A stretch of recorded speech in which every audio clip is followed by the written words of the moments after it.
என்ற புள்ள சோல் உடுத்தினது சரிதானா, அபாயா உடுத்தினது சரிதானா, எந்த அளவுக்கு நீங்க உங்களோட புள்ள, நீங்களும் பெண் அவளும் பெண்ணு தான், நீங்க கவனிச்சு உங்களோட பிள்ளைய பத்திரமா பாதுகாக்கணுமா இருந்தால் மறுமை நாளுடைய அடையாளமாக அல்லாஹ்வின் தூதர் முன்னறிவிப்பாக சொன்ன அந்த அம்சம் நம்மட வீட்டில் இருந்துடக்கூடாது, நம்மட வீட்டில் நடந்துடக்கூடாது.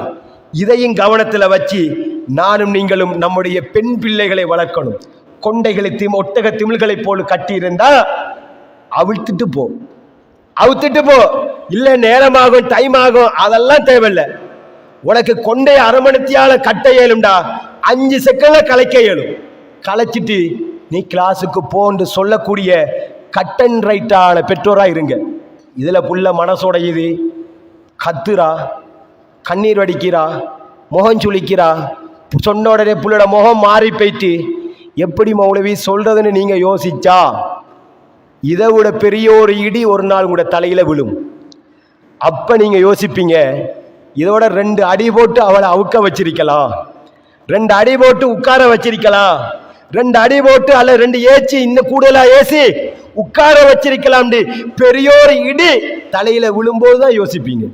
அதனால பெண் பிள்ளைகள் சம்பந்தமாக, பெண்கள் சம்பந்தமாக, பொம்பளை பிள்ளைண்டா ஸ்கூல் போற பிள்ளைகள் மட்டும் சொல்ல நினைக்காதீங்க. சில தாய்மார்கள் கல்யாண வீடுல இதுல எது உம்மா எது புள்ளன்னு தெரியல, உம்மாமாறு வார வரத்து பிள்ளைகளை நோமல் அபாயா கொழும்பு பேமெண்ட்ல உடுத்தினது. உம்மாமார்களுடைய நிலைப்பாடுகள் சில கல்யாண வீடுகளுக்கு வலிமாண்டு கூப்பிட்டா போகையலா. இதுல யாரு உம்மா யாரு புள்ள பொம்பளை புள்ளன்னு விளங்க மாட்டேங்குது. இந்த பொம்பளை புள்ளைய விட உம்மாட மேக்கப் ஓவரா இருக்கு. அவ கொண்டையெல்லாம் அவரு ட்ரெப் பண்ணி கட்டி லிப்டிக் அடிச்சு நகை நட்டெல்லாம் போட்டு இடைக்கிற கைய குளிக்க கொள்றது. என்னையா காப்பு ஓட்டிக்காங்களாம், காப்பு ஓட்டிக்காங்களாம். இங்கால பக்கம் அது பெரிய பேஸ்லெட் ஒன்று போட்டிக்காங்களாம். இடைக்கிற கைய தூக்குறது, காலை தூக்குறது. இப்படி சில தாய்மார்களுடைய நிலைப்பாடு.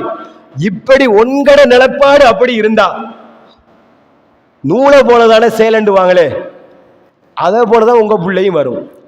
இன்றைக்கு நீங்க ஒரு வைபவத்தில் எப்படி நடந்து கொள்றீங்கன்னு உங்களோட புள்ள உங்களை பார்க்கும், உங்களோட புள்ள உங்களை பார்க்கும், அதை ஃபாலோ பண்ணும். இன்னொரு வைபவத்துக்கு கல்யாண வீட்டுக்கு வலிமாக்கு நீங்க போகல, உங்களோட புள்ள போகும். உங்களோட புள்ளட செயற்பாடை பார்த்துட்டு அடுத்தவன் சொல்லுவான் இது அவட புள்ளடாண்டுவான். உம்மா காரி மாதிரியே வாரா, மாஷா அல்லா, இடைக்கிற ஒரு மாஷா அல்லாவும் போட்டுக்கொள்ளணும்.